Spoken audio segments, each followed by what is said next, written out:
This survey of American beliefs showed that Americans, at a rate of between 48 and 51%, don't believe in evolution, which is like half. And on top of that 50-odd%, a further 38 to 40% of Americans believe that biological evolution has occurred, but believe that it was initiated by and has since been kind of administered by God. Leaving a very small percentage of Americans who are right.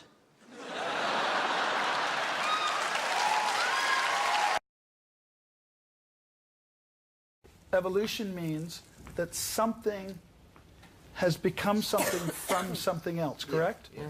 Okay, so my question is, if we're from apes, why are the apes still here? Behold, the atheist's Often ask me, nightmare. if we're descended from chimpanzees, how come there are still chimpanzees? Well, we're not descended from chimpanzees. We're both descended from a common ancestor who lived there about 6 million years ago. That common ancestor then produced two branches, one of which went to us humans, and one of which went to chimpanzees, branching further to produce bonobos and common chimpanzees. We are all cousins. We are not descended from chimpanzees. When did they catch on to that? Why did they not? What is their problem with science? We're in the future now. This is the 21st century. It should be science fiction at this point. And all they will deal with is fiction. Were they beaten by nerds in chemistry classes?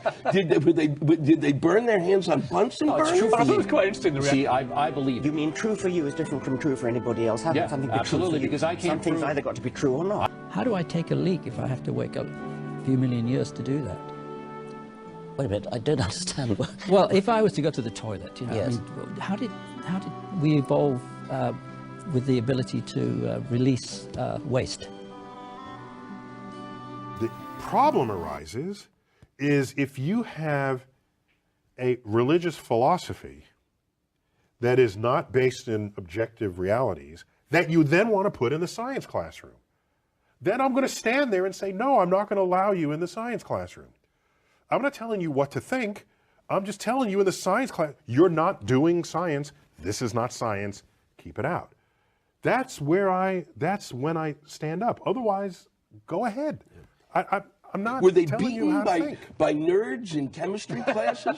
Did they burn their hands on Bunsen burners? Oh, we didn't come from monkeys. We didn't swing from trees. We're not a piece of seaweed blowing in the breeze.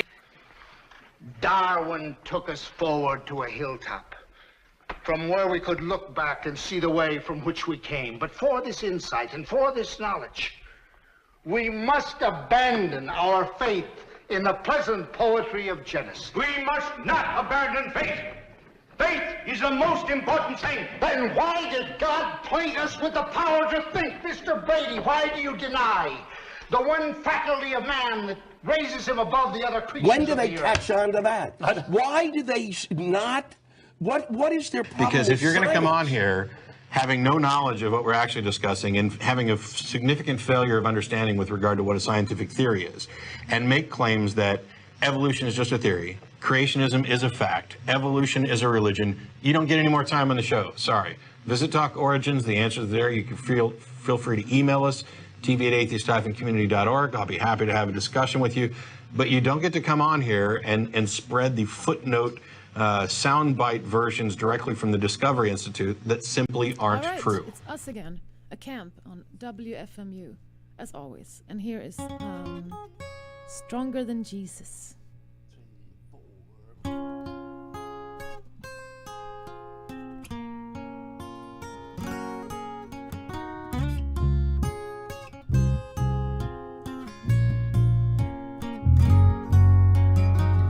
Told you love is the Alpha and Omega, and that your heart will lead you to the only one.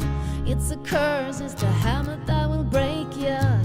It's a poison hidden in a bonbon. Don't you know love is strong? you know